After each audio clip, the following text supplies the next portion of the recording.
삶과 인성 이상과 현실 삶에 대해 올바른 기준과 가치관을 정립하고 살아가는 것은 인성의 기본이다. 인성도 살아있는 동안에 기묘한 것이다. 삶이란 태어나서 죽음에 이르는 동안 행하거나 겪는 의미 있는 일 전체를 뜻한다. 햇빛이 비치는 곳이면 그늘이 있듯이 삶에는 서로 반대되는 것들로 가득하다. 행복과 기쁨 뒤에는 불행과 슬픔이 있고 태어남이 있는 곳에 죽음이 있다. 극복하는 길은 원리를 받아들이고 열심히 살아가는 것이다. 삶은 어떤 일이 생기느냐에 따라 결정되는 것이 아니라 어떤 태도를 보이느냐에 따라 결정된다. 사람은 이상을 위하여 산다. 이상을 위하여 산다는 것은 오직 인간만이 누릴 수 있는 특권이다. 인간은 자신이 가지고 있는 이상을 실현하기 위하여 끊임없이 노력하는 존재이다. 이상을 실현하면 또다시 더 높은 이상을 추구하면서 살아간다. 이상은 실현 가능성을 수반하는 사고작용이다. 이상의 추구가 공상적이냐 아니면 현실에 입각해 있느냐에 따라 전혀 다른 결과를 끌어낸다. 현실 감각이 없는 이상, 추구는 성공하기 힘들다. 인간으로서 이상을 가지고 있지 않은 자는 없겠지만 이상의 실현이라는 것은 쉬운 일이 아니다. 진정으로 이상이라는 이름에 갑타기 위해서는 능력과 계획과 실천이 요구된다. 이상이 크다고 가치 있는 것은 아니다. 역사가 한꺼번에 진보하지 않듯이 이상은 갑자기 이루어지지 않는다. 더구나 때와 여건은 언제라도 기대와 어긋날 수 있다. 굳은 땅을 뚫고 오르는 이상의 새싹을 소중히 여겨서 가꾸고 키워 실현해야 한다. 현실은 이상의 터전이다. 도전하는 삶과 안주하는 삶에 있어서 안주하지 않고 익숙해 있던 삶을 과감히 박차고 나와 새로운 세계로 도전하는 태도가 있는 반면에 주어진 조건에 안주하는 현실 적응의 태도가 있다. 주어진 삶의 조건 속에서 무엇이 의미 있는 삶의 길인가를 두고 생각해야 한다. 이 중 도전적인 삶의 태도가 더욱 가치 있는 것으로 여겨진다. 주어진 틀 속에서 머무는 삶을 통해서는 진정한 발전을 기대하기 어렵다. 틀을 깨고 새로운 가능성을 열어나가는 도전적 이상 추구형의 삶의 태도가 개인뿐만 아니라 공동체의 변화와 발전을 이룰 수 있다.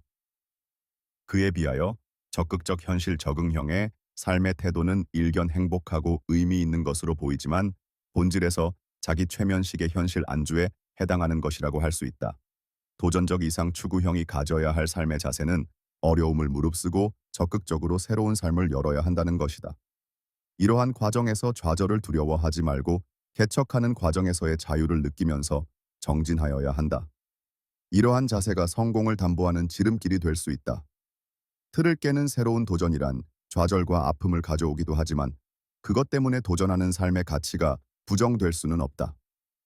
좌절을 성공의 걸음으로 삼는 도전적 태도를 통해 개인과 공동체가 혁신될 수 있다. 도전하는 행위는 그 자체로 아름답다. 삶의 부조리란 소원이나 기대와 어긋나는 삶의 현실이 전개되는 상황이다. 인간이 삶의 부조리를 느끼는 까닭은 다른 동물과는 달리 생각하는 능력을 갖추고 있기 때문이다. 자신이 예측할 수도 알 수도 없는 우연에 의해 자신의 삶과 자신이 믿고 있던 가치가 흔들릴 때 사람은 인생이 무의미하다고 느낀다. 카뮈의 시론 시지포스의 신화가 보여주는 것처럼 애써서 산꼭대기까지 밀어 올린 바위가 다시 굴러서 떨어지는 상황에서 삶의 허망함을, 그러면서도 다시 바위를 밀어 올려야 하는 운명에서 삶의 부조리를 느낀다. 이처럼 인간이 자신의 삶을 영위하면서 자신의 의도나 바람대로 되지 않고 자신이 힘들게 노력한 것이 물거품이 될 때 삶의 허무함과 부조리를 마주하게 된다. 파스칼은 인간은 생각하는 갈대라고 했다. 인간은 사유할 수 있기에 삶의 부조리를 느낄 수 있으나 갈대처럼 나약하기에 때로는 그 부조리한 상황을 용감하게 받아들이지 못한다는 말이다. 삶의 무의미함에서 벗어나는 방법은 부조리를 인간이 지닌 한계로 인식하고 주어진 상황으로 받아들여야 한다. 인간은 부조리에 절망하여 삶을 포기하거나 주어진 현실을 회피하거나 무조건 견디며 살아가서도 안 된다. 회피하지 않고 맞서는 태도야말로 인간다움의 전형이다. 성찰하는 삶 기술 문명의 발달은 인간의 삶을 편리하고 풍요롭게 만들어 주었다. 삶은 기술 문명의 영향력을 벗어나서는 영위되기 힘들 정도로 기술 문명이 삶을 지배하고 있다. 오늘날 누리는 생활의 편리함은 거의 과학기술에 힘입은 바가 크다. 하지만 기술 문명의 발달은 인간의 기계화나 인간의 존엄성 상실 등 부정적인 측면도 가지고 있다. 현대인들은 새롭고 실용적인 것에 이끌리는 태도를 지니고 있다. 기술 문명의 발달로 몸이 편해질수록 마음은 건조해지고 인간관계는 더욱 삭막해지고 있다. 인간과 삶의 근본 문제들에 대한 성찰 없이 편리함과 효용성에 매달리는 것은 가치 있는 삶이 아니다. 보람 있는 삶을 영위하기 위해서는 기술적 효용성에서 벗어나 내면의 가치를 중시하는 자기 성찰의 태도를 가져야 할 것이다. 물질적 풍요와 생활의 안정을 목적으로 하는 세속적인 삶이 지배하고 있는 현대 사회에서 자아를 발견하고 깨달음을 통하여 주관적인 행복을 추구하면서 개인의 발전과 함께 공동체 발전에 이바지해야 한다. 소크라테스는 너 자신을 알라는 말로 자아의 발견을 강조하면서 나는 무엇을 원하며 무엇을 할 수 있고 또 해야 하는가? 라는 질문으로 나누어 접근하였다. 이것을 그는 소망과 능력과 의무라는 세 변으로 이루어진 하나의 삼각형으로 보았다. 자기의 능력이나 의무에 비해서 지나치게 많은 소망을 가져서는 안 된다. 이때는 자제력을 발휘하여 소망이라는 변을 줄이든지 능력이라는 변을 부단히 늘림으로써 소망을 이루는 적극적인 방법을 택해야 하며 무엇보다도 공동체에서 규정되는 나의 위치를 찾아 의무를 다하는 일에 최선을 다해야 한다.